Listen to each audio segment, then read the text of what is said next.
నమస్తే అన్న.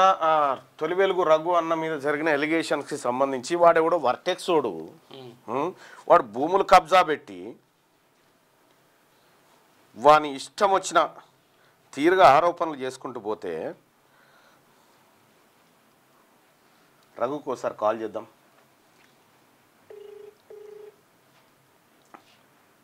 అంటే మంచి చేసేటోళ్ళ మీద ఇంత బురద తేలితే మంచిగా వాళ్ళు అన్నట్టు అంతే, వాళ్ళ మాట నమ్మకుండా చేద్దామని అని కథ. రఘు బహుశా లైవ్లో ఉన్నాడేమో అక్కడ.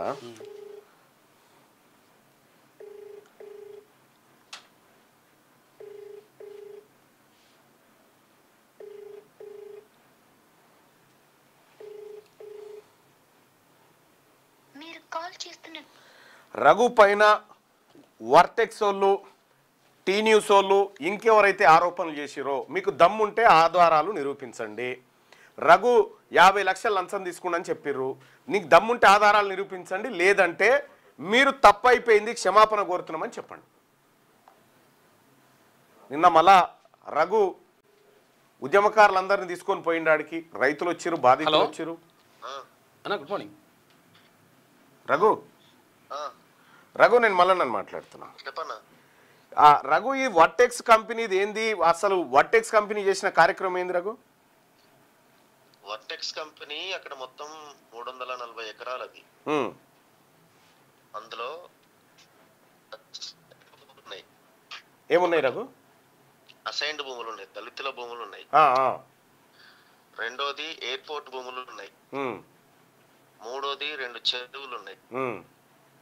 నాలుగోది కొంతమంది ప్రజల వాళ్ళకి వ్యాపారం వాళ్ళకి సంబంధించి. రఘు రఘు నా ఫోన్లోకి ఏం చేస్తావు? ఇది సుదర్శన్ అన్న ఫోన్, ఇది ఇంటర్నేషనల్ ఫోన్. ఇది కొంచెం నెట్వర్క్ ప్రాబ్లం వస్తుంది.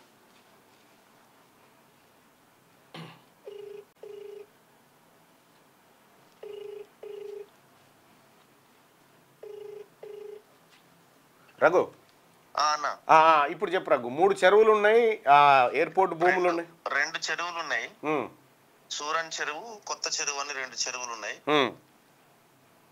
ఒకటి ఎయిర్పోర్ట్ ల్యాండ్స్ ఉన్నాయి. రెండోది, మూడోది సైన్ ల్యాండ్స్ ఉన్నాయి. నాలుగోది ప్రైవేట్ వ్యక్తులకు సంబంధించిన 62 ఎకరాల భూమి ఉంది అందులో. విషయం ఏంటంటే, మేము ఫస్ట్ మా దృష్టికి వచ్చింది ఒక ప్రైవేట్ ఒక వ్యక్తి చైతన్యారెడ్డి అనే ఆమెకు సంబంధించిన 2 ఎకరాల చిల్లర భూమి కబ్జా అయిందని మా దృష్టికి ఒకరు తెచ్చారు.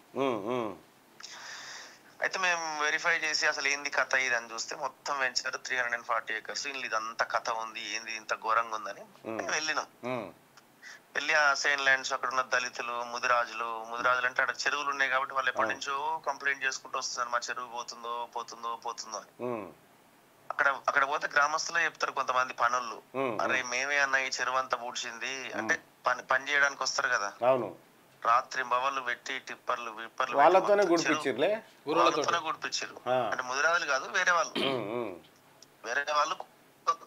వచ్చిన వాళ్ళతోనే గుడిపించాడు. రాత్రి బవళ్ళు టిప్పర్లు జేసీబీలు పెట్టి.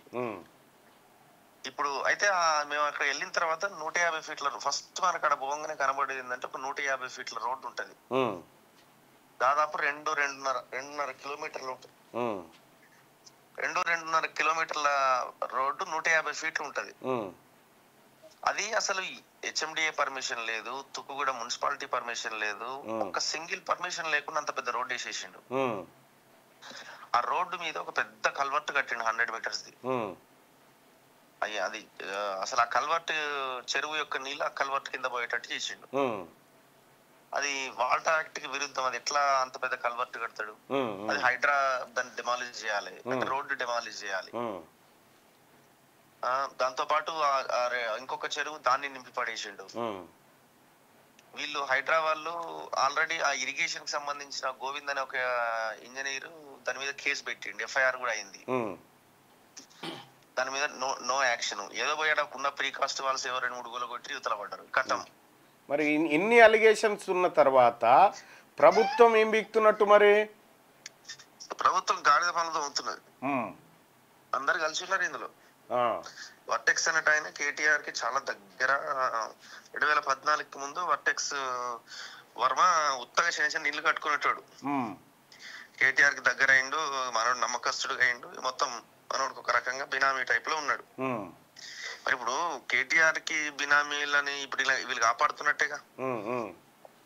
అవును, నో యాక్షన్. అసలు ఎంత భయంకరమైన అంటే ఒక రకం గ్యాంగ్ రేప్ అది ఆ ఏరియా. అదే అందులో రఘు దీనిపైన ఏమంటారు రఘు?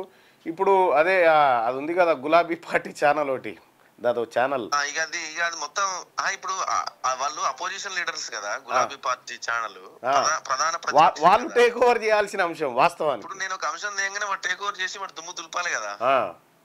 వాడు నాకు వ్యతిరేకంగా వార్తలు రాస్తుండు.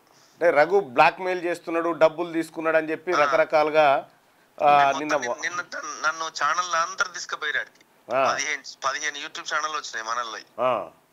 ఆంధ్రం పోయి ఆడ మొత్తం పెట్టినాం. వాళ్ళు చూసి ఆ పరిశాన్ అయితే ఏంటంటే గిత్త పెద్దగా ఉంటుంది ఆ వెంచర్ అని. అయితే ఇక్కడ వాళ్ళ దళితులు వచ్చారు అక్కడికి పాపం. వాళ్ళ బాధ ఏంది, మొన్న 25 ఎకరాలు గవర్నమెంట్ వెనక్కి తీసుకుందని ఒకటి వచ్చింది కదా. ఏం చేసిరు, వీడి కొంత భూమి తీసుకున్నారు, మొత్తం ఆ పట్టా భూములల్లా నాటిరు. వాళ్ళు లబోదిబో అంటున్నారు. ఇంత ఘోరంగా చేస్తుంటే గవర్నమెంట్ ఏం చేస్తుంది అసలు? రైట్ రఘు, ఈ ఇష్యూలో క్యూ న్యూస్ కానీ మేము కానీ నీ పక్షాన ఉన్నాం రఘు. నీ ఫైట్ జెన్యూన్, నువ్వు కొట్లాడాల్సిందే. ఎట్టి పరిస్థితిలో మేమందరం అండగా ఉంటాం. ఎవరికి తల ఉంచేది లేదు, ఎవరికి భయపడేది లేదు. థ్యాంక్ యూ అన్న. Thank you Raghu. Right, thank you.